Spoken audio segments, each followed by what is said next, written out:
In this case, the very institution we hope to protect us is the one many people suspect may be responsible for the crime. What's going on, everybody? Please make sure to find the clue in today's story and make sure you put what it is with the timestamp in the comments. That way you get pinned and you get entered into the giveaway.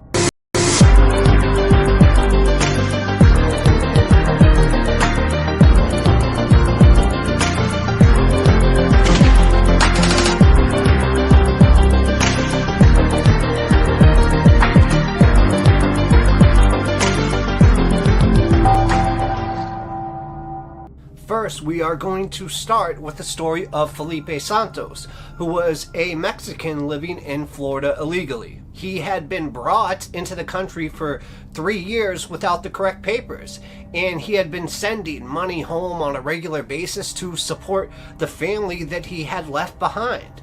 Now, along with his 2 brothers, Felipe was in his car and on his way to work. Now, the group got into a small traffic incident while driving through Naples, causing local sheriff's deputy Steve Calkins to give him a citation for several driving infractions, all of which were misdemeanors, including driving without a license or car insurance and reckless driving. Now, having been cited, Santos was placed into the patrol car. Okay, so on hearing that Santos had been arrested, his boss had called up the local jail, to post bail for his employee. Now, only to find out that they had no record of any such arrest. And on questioning Calkins about the incident, the deputy just claimed that he had undergone a change of heart and decided to release the prisoner at a local shop before driving away. This version of events seemed to contradict the account given by another party in the traffic incident, who claimed that the lawman had been agitated about the fact that Santos did not have the correct documentation. It then took Calkins 2 weeks to submit a report about the incident, after which Santos' family filed a missing persons case in addition to a complaint about the arresting officer. And astonishingly, just after a brief investigation, Calkins was cleared of any wrongdoing. Felipe Santos, however, has not been seen since, prompting criticisms from his wife, who says she was not even interviewed about the incident. And as we move forward a few months later, another man named Terrence Williams vanished under similar circumstances. But unlike Santos, Williams was an American citizen. And this was on January 12, 2004. Williams was supposedly just alone at home, and then he disappeared. And the last person to have any contact with him was someone that lived with him, Jason Gonzalez. Now, he had a phone call with him that evening, and Williams had been invited to a co-worker's party and was driving home to prepare for work the next day. But you see, he was not in possession of a driver's license, and having been cited previously for driving under the influence, as well as this, the registration of his car had been expired. So he made the decision to drive to the party illegally, and after he didn't return home that night, Williams' roommate became concerned. He emailed Williams' mother regarding the vanishing. Now, soon after the missing persons report was filed, rather than police, it was Terrence's aunt who first found her nephew's vehicle after it had been towed away from a cemetery in Naples. The report from the tower suggested that the vehicle had been blocking traffic, a report which had been signed by Steve Calkins. After the family contacted the police with this information, it was quickly discovered that Calkins had filed no report of the incident or arrest. Terrence's family investigated further. His mother called the workers at the cemetery and learned from them that Calkins had indeed pulled the car over and asked the driver for identification. The driver, Terrence Williams, did not possess such documentation. And the cemetery workers recalled seeing the deputy pat down the suspect, who was then placed into the back of his police car, And those who were working at the cemetery that day also recalled the policeman asking them for permission to leave the offending vehicle behind in the parking lot. And then he drove away with Terrence Williams in the back of the car. A short time later, workers remember Calkins coming back to the scene and moving Terrence's Cadillac to the other side of the road, leaving the keys on the ground right next to the car. Now, with a little bit of suspicion now on the rise, the Williams family began to take their findings to the police. And they would call the station oftenly and ask to speak to Calkins. And the station contacted Calkins themselves and asked for more information about this incident. But the deputy claimed no knowledge of having had any cars towed in such a manner or even arresting anyone that day. So after this, Calkins' supervisors asked him to submit a report. Now, this report discussed the incident, including the fact that Calkins had pulled over Williams after the young man was driving, quote-unquote, in distress. And the deputy says that Williams asked for a ride to a local store and that he obliged. Now, Calkins said that he had been told that the correct paperwork was inside the car, but upon returning to the vehicle, Calkins discovered that this was not the case. So he tried to track down Williams, but was to no avail. Calkins supposedly dug deeper and found that the car had not been registered and that Williams did not work at the store as he suggested he did. Now, the police checked into Calkins' story, but were unable to find any corroborating CCTV or phone evidence. Store employees could not remember the incident, and no witnesses could be found who agreed with Deputy Calkins. Okay, guys, at this point, if you think Officer Calkins is lying, then like this video, and if you think he's telling the truth, then comment telling me why. Let's continue. At this point, Terrence Williams' family lodged an official complaint against the deputy, and with no further leads and no evidence of foul play, just one missing person, it was at this point that Terrence's family were contacted by representatives from the Mexican consulate in Miami, informing them about a similar case involving the same police deputy. Then, once it had been established that Calkins had been involved in more than one such incident, the case became infinitely more complex. You had police officials checking over his interactions with dispatch, the recording showing more differences between the stories. Calkins could be heard describing the car as abandoned and as an obstacle to the road. This contradicted the witnesses' reports and Calkins' own statement. Police at this point did not know what to believe or who to believe. Calkins could even be heard joking about the possibility that the abandoned car owner could be in the graveyard, only to come back and find their car missing. But there was also language that was racist, hinting at the potential owner of the Cadillac. And just 20 minutes after this interaction, the deputy requested background information on Terrence Williams. And again, this contradicted Calkins' report that he had not even known the person's last name. Calkins, on being questioned, could not explain these inconsistencies. And after this, he ceased to be cooperative and was fired from the local law enforcement department. The two men, however, still at this point were not found. It turns out the tow company did indeed pick up Terrence's white Cadillac at the Naples Memorial Garden Cemetery on January 12th. That's when Marcia went to the cemetery and spoke with the workers there. And they told her that a cop put him in the back of his cruiser and then drove away with it.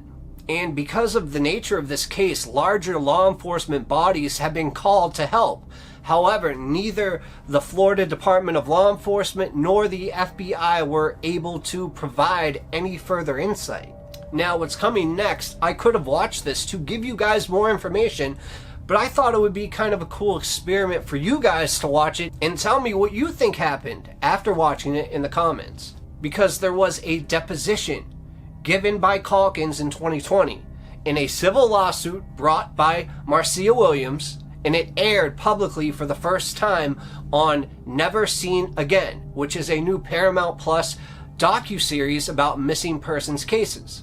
And the first 2 episodes of the series are dedicated to the Williams and Santos story, and are narrated and executively produced by filmmaker and actor Tyler Perry, who had became involved in this case after seeing the TV report about it. Now, Tyler Perry said that they're both disappearing with the same deputy after being put in the same deputy's car. If this is a coincidence, then that deputy is the most unlucky man in the world. That this could actually be something that happened to him twice. I just don't see how that is a possibility. So at this point, it's safe to say that the very institution that we hope to protect us is the one that is responsible for the crime.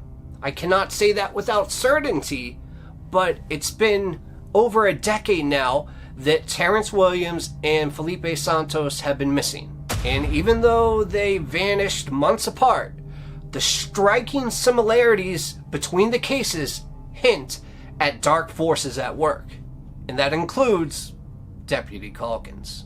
It seemed like a perfectly normal day for her. I mean, she was following her routine to a T, and nothing was out of place. But what happened next was strange, to say the least.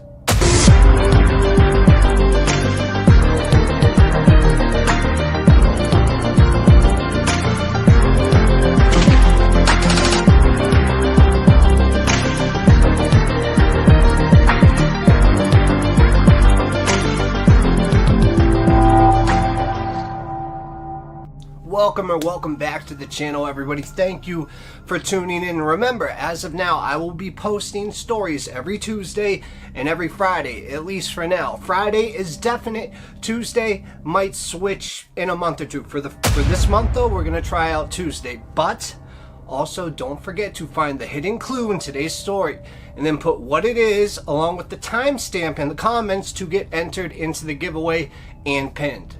So, without any further ado, it's time to slip into a mind that's not our own. Let's go.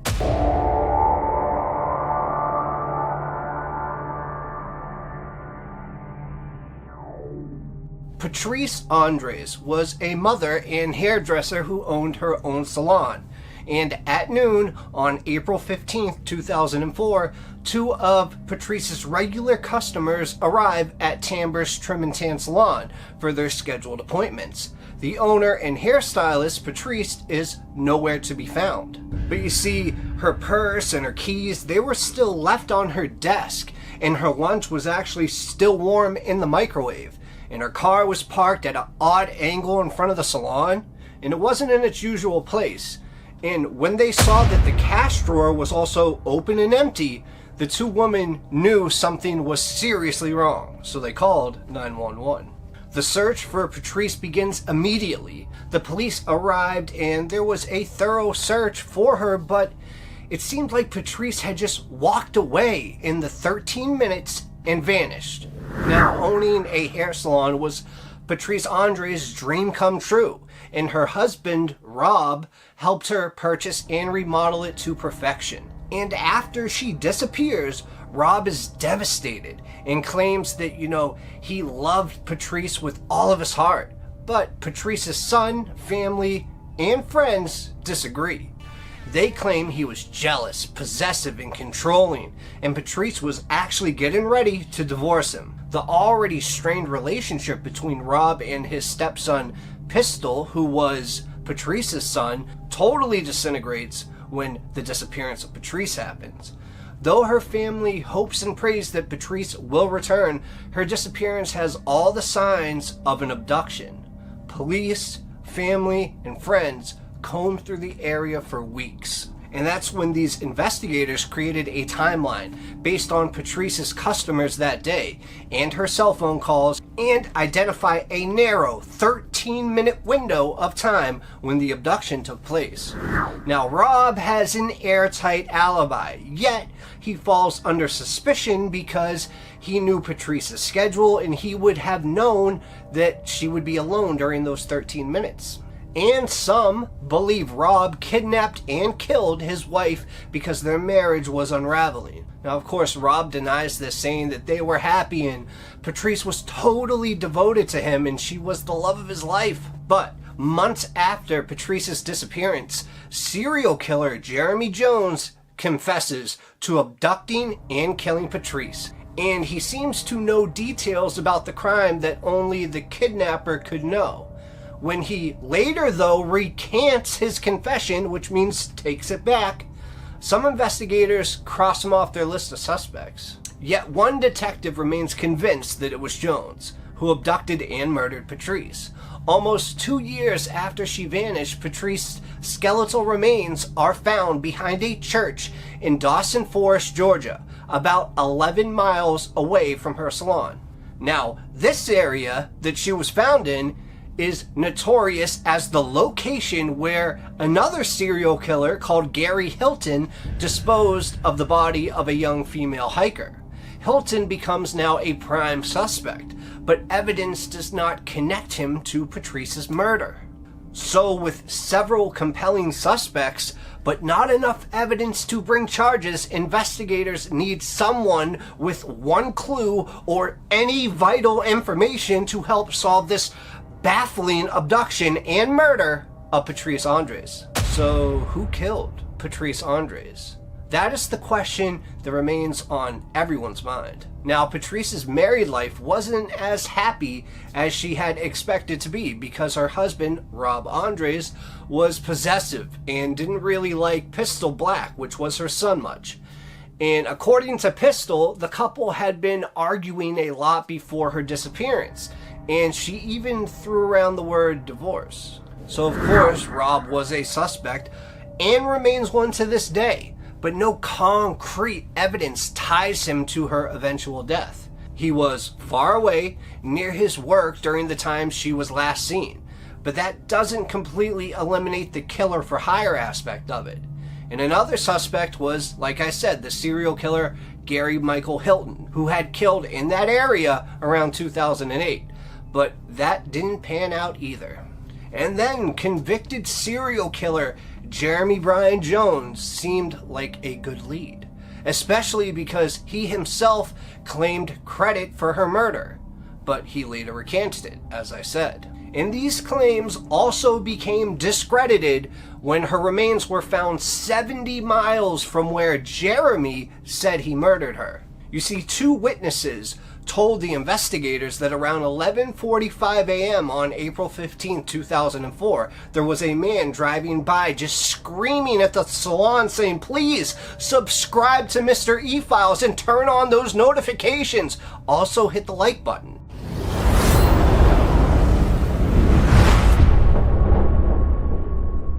Alright, but also on April 15th, 2004, they saw a blue car just outside Patrice's salon, and another person who had shoulder-length hair. Now, while one of them said the person was female, the other one said that the person was male. Now, this information, although a little contradictory, is important because they both basically saw the same thing and were probably the last people, apart from the killer, to have seen Patrice alive.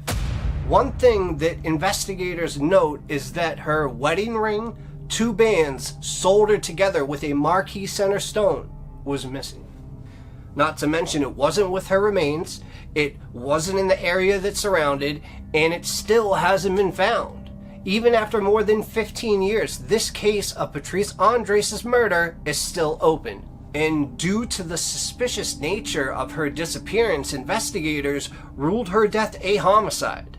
How she died or when exactly she died remains unreleased information because it is quote-unquote called guilty information, which means they're trying to catch the person by holding that information and maybe finding out who it is by somebody accidentally releasing that information thinking it was public knowledge.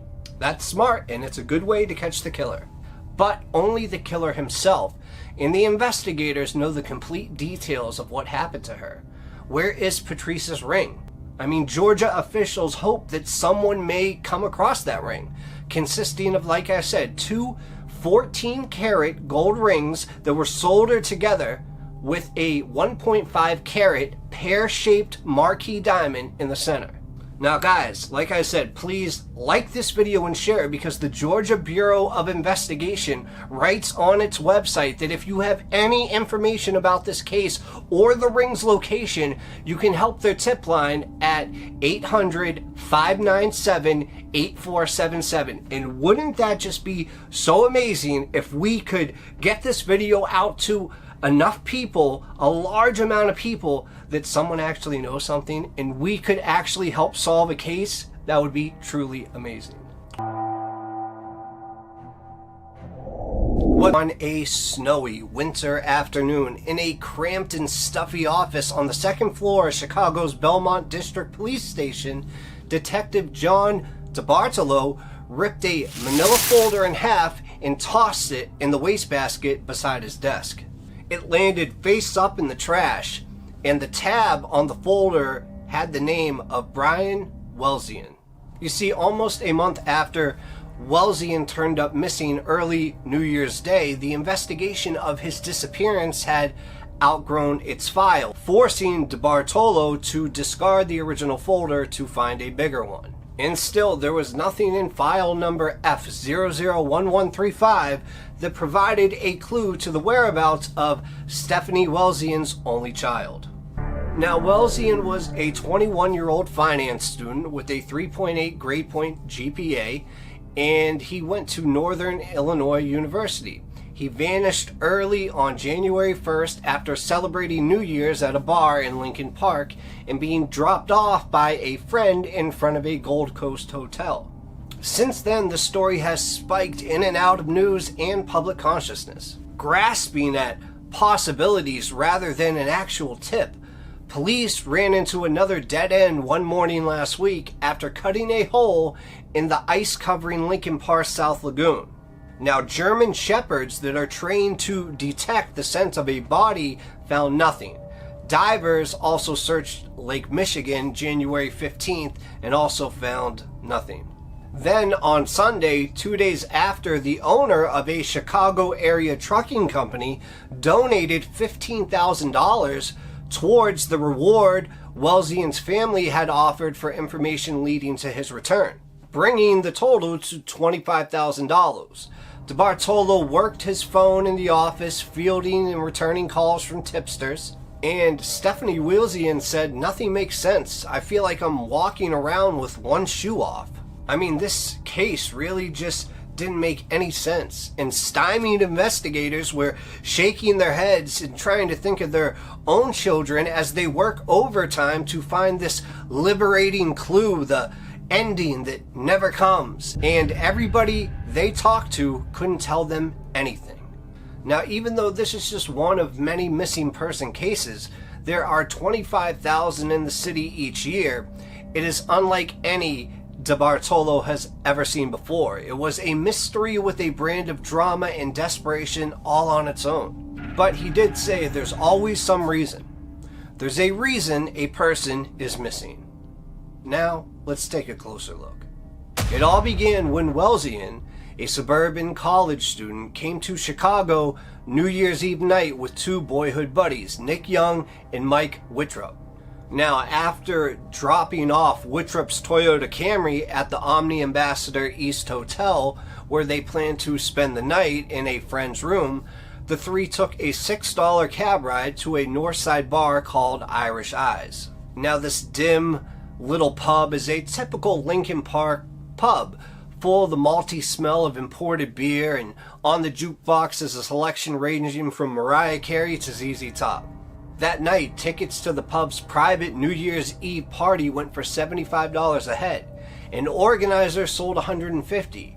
And when Charles Glassner, manager and bartender, left at 10:15 on December 31st, he said there were still about 130 people that were packed inside. And it wasn't until 11:15 p.m. when Welzien arrived there with his friends. He wore a brown sweater, brown pants, and brown shoes. At 5'9" and 145 pounds, Welzien wasn't big, but he was solidly built, with a stout neck, and he was an athlete. He played soccer and he ran track. Now, when the six left the bar at 2:15 a.m. and realized that they wouldn't all fit in Kane's car, who was one of their friends that they met there as well, which was a Nissan Maxima for the ride back to the hotel. Young and Wittrup, Welzien's closest friends in the group, split off and proceeded to another bar. But Welzien was just woozy from the alcohol he had consumed, so he left with Kane and two of the others and rode toward the Ambassador East Hotel. So when Kane pulled up in the front of the hotel, the two of his other passengers went out, got inside the hotel. But Welzien, who had fallen asleep on the way back, stayed in the car and he threw up. Now Kane remembers being annoyed at that time, and he remembers telling him, "Get out." And as Kane drove away eastbound toward the dark swell of Lake Michigan, Kane caught a glimpse of Welzien, an image framed in his rearview mirror and etched in his mind forever. And all he saw was Welzien in the rearview mirror just stumbling, and that was it. Now, police later grilled Kane and told him things such as, "You're in a lot of trouble if you don't tell us exactly what's going on." They thought he had something to do with it. But Kane remained steady in saying that he had no idea, and he was extremely scared at that time of the police, and the police eventually let him go.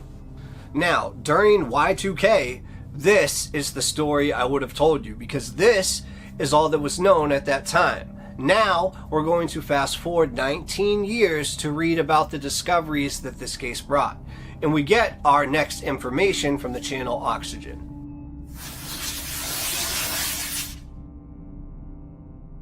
Okay, so the night Brian Welzien disappeared, he was ringing in Y2K with a group of friends at a downtown Chicago bar. Now, according to witnesses, the 21-year-old finance student only had a few drinks, but by the end of the evening, he was violently ill and had vomited multiple times in public. And that's when Welzien eventually told his friends that he wanted to call it a night. And during the drive back to their hotel, he started throwing up. So he exited the car while his friends parked, and witnesses outside the hotel saw Welzien vomiting in the street, and it was the last time that he was seen alive.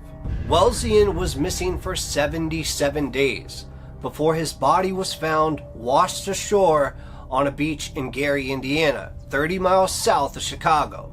Now, police theorized he went to the edge of Lake Michigan, which would have been about a 5-minute walk from the hotel, and accidentally fell in. Now, they say there were no signs of foul play, and Welzien's death was ruled an undetermined drowning. Now, an autopsy later revealed that his blood alcohol content was just 0.084%, which was literally just over the legal limit to drive. Now, I don't know how many of you have drank before, but if you're at 0.08, for a male that size, that's approximately 3 or 4 beers. That'll get you buzzed. Maybe even if you're a lightweight, it'll get you drunk, but in no way will it have you vomiting like, you're at 0.24%, 3 times the legal limit. So all this just doesn't add up.